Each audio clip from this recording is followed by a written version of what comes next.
कहानी लिफाफा भाग 1। घर में उदासी का वातावरण था। कुछ दिन पूर्व ही घनश्याम जी का निधन हुआ था। दोनों बेटे भी अपनी फैमिली के साथ चले गए थे। दोनों की सर्विस बाहर थी, उनका जाना भी मजबूरी थी। दोनों ने अपनी मां का साथ चलने का अनुरोध किया था, पर वह अपने पति की यादों के साथ कुछ दिन और रहना चाहती थी। परिवार के जाने के बाद रोहिणी घर में अकेली रह गई। वक्त गुजारने के लिए वह पति का कमरा साफ करने चली गई। उसके पति स्कूल में प्रिंसिपल थे, जो पिछले वर्ष ही रिटायर हुए थे। ढेरों किताबों और पेपर्स से कमरा भरा पड़ा था, कागजों और फाइलों के ढेर में उसे एक लिफाफा मिला, जिसे खोलने पर उसकी उत्सुकता बढ़ी और उसमें रखे पत्रों को पढ़कर उसके पैरों तले से जमीन खिसक गई। वह फटी-फटी आंखों से पत्रों को पढ़ रही थी। उसके हाथ कांप रहे थे। उसने सारे पत्रों की तारीखें देखी, जो काफी पुरानी थी, यानी वह पत्र उसके पति को कई सालों से आ रहे थे। पत्रों में उसके पति को बाबूजी के नाम से संबोधित किया हुआ था और लिखने वाली का नाम अनुराधा था, और उसने अपने सभी पत्रों में अपनी मां का जिक्र जरूर किया था, और किसी किसी में तो उसने अपनी मां की शिकायत भी की थी, यह सोचकर कि कहीं अनुराधा घनश्याम की ही संतान तो नहीं। वह भीतर तक कांप गई। एक पत्र में अनुराधा ने अपना घर बदलने की बात लिखी थी और साथ ही अपना नया पता भी लिख दिया था। पत्रों से पता चला कि घनश्याम ने उनकी आर्थिक मदद काफी की थी और इसलिए वह उन्हें बहुत मानती थी। 2 दिन रोहिणी के मन में अनुराधा के पत्रों की बातें ही घूमती रहीं। न रातों को नींद आई, न दिन को चैन। वह भीतर तक आहत हो गई थी, पर उस बेचैनी का हल भी चाहती थी। रोहिणी ने फैसला किया कि वह एक बार अनुराधा से जरूर मिलेगी। रोहिणी जब अनुराधा के घर पहुंची तो वह घर पर नहीं थी। उसकी मां ने जब किसी अनजान महिला को दरवाजे पर देखा तो पूछा, आपको किससे मिलना है? अनुराधा यहीं रहती है? जी हाँ, वह घर पर नहीं है, पर आप अंदर तो आइए। रोहिणी उसके साथ कमरे में जाकर एक साधारण से बिछे सोफे पर बैठ गई। अनुराधा की मां आरती ने उत्सुकतावश पूछा, मैंने आपको पहचाना नहीं। हम पहली बार मिल रहे हैं, तो पहचानेगी कैसे? रोहिणी के स्वर में रूखापन था, जिसे उसने छिपाने की कोशिश भी नहीं की।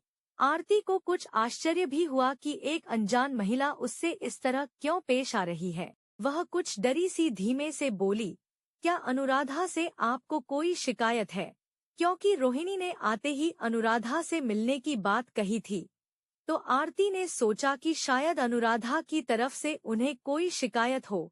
कहीं उसकी बेटी उनके बेटे के प्रेम के चक्कर में तो नहीं। आरती को गुमसुम देखकर रोहिणी ने खुलकर बात करना ही ठीक समझा। वह ठीक से सोफे की पुष्ट से पीठ टिकाती बोली, मैं घनश्याम जी की पत्नी हूँ। मुझे अपने घर में कुछ पत्र मिले हैं, जो अनुराधा ने मेरे पति को लिखे थे। मेरे पति से आप दोनों का क्या संबंध था?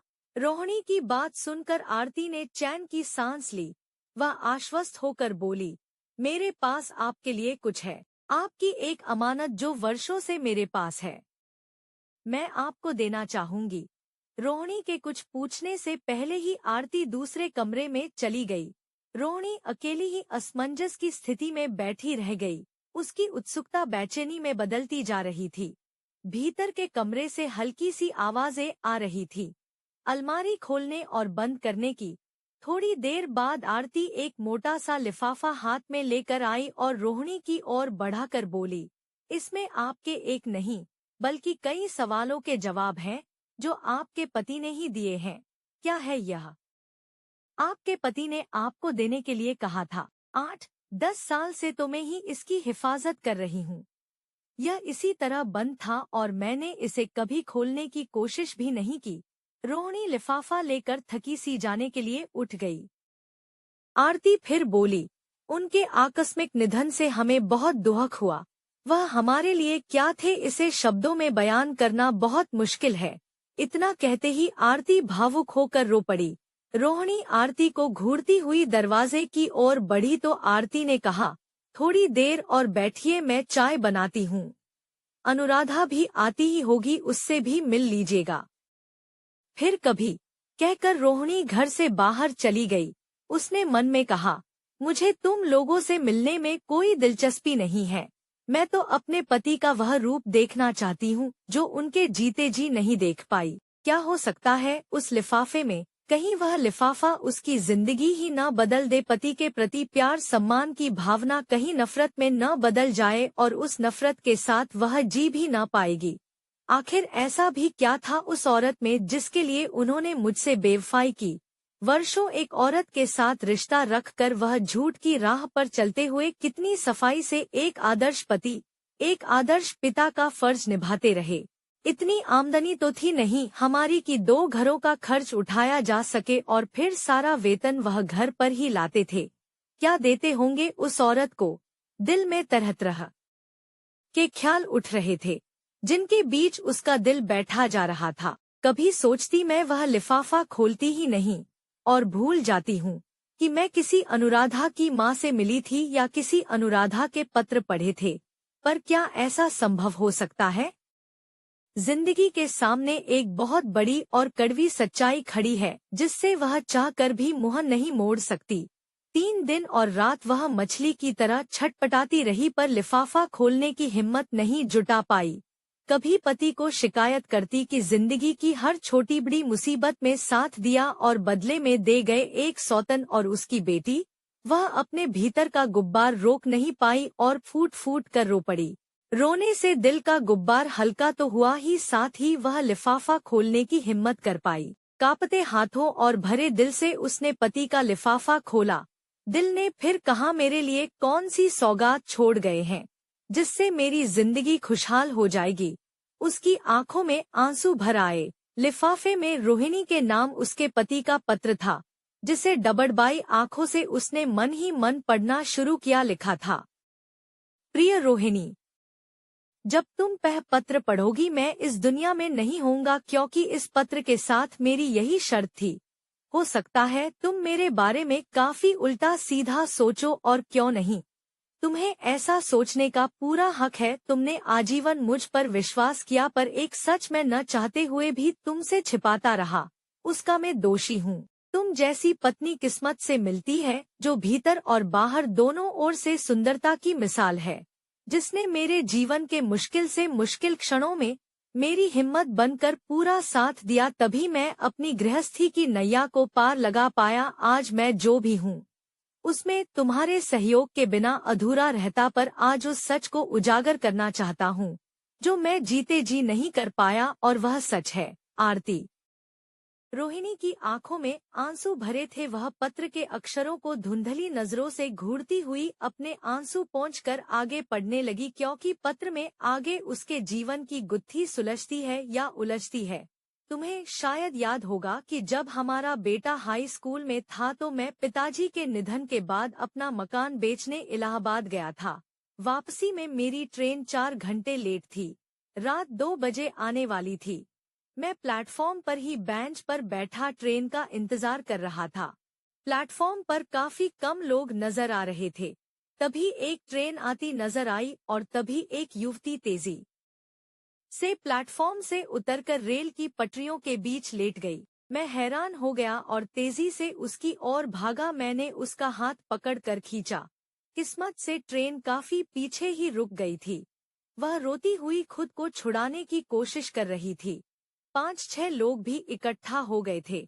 मैं और वो लोग उसे समझाने लगे। वह सहमी सी मेरी ही बेंच पर बैठी आंसू बहाती रही। जब वह थोड़ा संयत हुई तो मैंने उसे समझाते हुए हिम्मत से अपनी मुश्किल से बाहर निकलने की सलाह दी। उसने मुझे बताया कि उसका नाम आरती है और वह ग्रेजुएट है। उसके माता पिता नहीं थे। वह एक युवक के प्रेम में पड़कर उस पर इतना विश्वास कर बैठी कि जिंदगी का सबसे गलत कदम उठा बैठी, और यह जानकर कि वह मां बनने वाली है वह अचानक उसकी जिंदगी से लापता हो गया। इस स्थिति में मौत के सिवा उसके पास चारा ही क्या बचा था। मैंने उसे समझाया कि मौत बुज़दिली है और मानव का जीवन तो मुश्किलों से जूझने के लिए ही बना है, पर आरती को सहारे की जरूरत थी, तो मैं इंसानियत के नाते इतना तो कर सकता था कि कहीं उसकी नौकरी लगवा दूं। मैंने उसे अपने स्कूल का पता दिया और वहां आकर मुझसे मिलने को कहा। मैं अपने शहर लौट आया। 2 दिन बाद ही आरती मुझसे मिलने स्कूल पहुंची। वह अपनी एक परिचित के घर ठहरी थी। मैंने उसके सर्टिफिकेट देखे तो उसके पिता का नाम देखकर पूछा, तुम्हारे पिताजी क्या करते थे? वह रेलवे में थे। सुनकर मेरी उत्सुकता और बढ़ी। मैंने आगे पूछा, तुम्हारे और भाई बहन हैं? नहीं, मैं अकेली ही हूँ। 2 वर्ष पूर्व मेरे पिता चल बसे और 6 माह पूर्व मेरी माँ का निधन हो गया।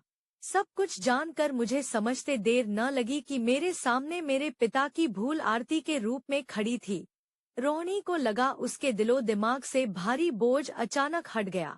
घनश्याम और आरती का रिश्ता उसकी समझ में तुरंत आ गया। उसने राहत की सांस ली और भावुक होकर आगे पढ़ने लगी। मेरी माँ अक्सर पिता पर शक किया करती थी, पर पिता हमेशा यह सफाई दिया करते कि वह उस औरत को बहन की तरह मानते हैं। सारी उम्र वह उस गलत रिश्ते को छिप छिप कर निभाते रहे और मेरी माँ घुट घुट कर मरती रही। माँ की मृत्यु के बाद पिता को कुछ कहने का सवाल ही नहीं उठता था। हमारी शादी के बाद तो वह अक्सर रात को भी घर से बाहर कितने कितने दिन व्यतीत करते। मुझे मालूम था कि वह कहाँ रहते हैं, परंतु मैं उन्हें उनकी गलती का एहसास नहीं दिलाना चाहता था ताकि वह मेरे सामने शर्मिंदा न हो। पर आरती की क्या गलती थी? हालांकि उसका होना एक गलती का कारण जरूर था, पर उसकी सजा उसे क्यों दी जाए, और वह मेरे छोटी बहन ही तो थी। यह कड़वी सच्चाई मैं खुद से छिपा नहीं सकता था। मैंने उसकी नौकरी लगवा दी। वह हर पल मेरा आभार मानती थी कि एक अनजान व्यक्ति होकर मैं किस कदर उसकी निस्वार्थ मदद कर रहा हूँ। मैंने उसे कई बार सच्चाई बताने की कोशिश की पर हिम्मत नहीं कर पाया। अनुराधा के जन्म के बाद वह काफी हद तक आर्थिक तंगी से गुजर रही थी, क्योंकि स्कूल से लंबी छुट्टी ले रखी थी। फिर बच्ची की परवरिश का खर्च भी शुरू हो गया था। तब मैंने उसकी मदद पैसे से करना चाही तो उसने इनकार कर दिया। मजबूर होकर मैंने उसे बताया कि जो मैं कर रहा हूँ वह मेरा फर्ज है। हालांकि शुरू में तो मैं उसकी मदद इंसानियत के नाते ही करता था, पर जब से मुझे पता चला कि वह मेरी बहन है, तब से मेरा कर्तव्य बनता था कि मैं उसकी मदद करूं। उसे सुनकर अच्छा लगा कि वह किसी के एहसान तले नहीं दबी थी। उसका अपना भाई ही उसके काम आ रहा था। मैंने पिताजी का मकान बेचकर एक बड़ी रकम आरती के नाम बैंक में जमा करवा दी ताकि अनुराधा की परवरिश और शादी के काम आ सके। आरती हर पल मेरा आभार मानती। मैं उसके साथ और बेइंसाफी नहीं कर सकता था। आरती अक्सर तुमसे मिलने की इच्छा जाहिर करती, मैं हर बार वादा करके टाल देता। मैंने तुमसे एक बार बातों बातों में किसी बेहद जरूरतमंद की मदद करने वाली बात कही थी, तो तुमने अपने परिवार की परेशानियों और खर्चों का ब्यौरा दे मुझे कहा था। हम पहले अपनी गृहस्थी को सही तरह पार लगा दे, तभी किसी और के बारे में सोच सकते हैं। हम कोई सेठ साहूकार तो हैं नहीं। नहीं, हमारी कोई मिले चल रही हैं जिससे हम समाज सेवा कर सकें या कोई रिश्ता निभा सकें।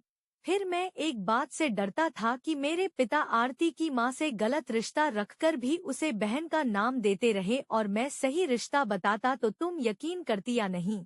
मेरे पिता की गलती कहीं मेरे चरित्र पर उंगली न उठवा दे, बस इसी बात से मैं डरता था। आशा है सारी तस्वीर तुम्हारे सामने आ गई होगी। आरती को मैंने सारी जिंदगी बहन माना।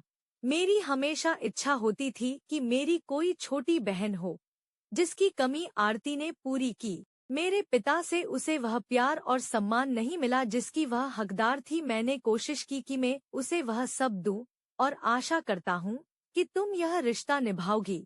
मैं उसके घर बहुत कम जाता था, इसलिए अनुराधा पत्र में सब समाचार लिख देती थी। तुम्हारा घनश्याम। पत्र समाप्त करके रोहिणी ने आंसुओं से भरा अपना चेहरा साफ किया। क्या ऐसा भी कोई इंसान आज की स्वार्थी दुनिया में हो सकता है, जहां थोड़े से पैसों और स्वार्थों की पूर्ति के लिए लोग खून खराबा कर देते हैं? रोज ऐसी खबरों से अखबार भरे रहते हैं।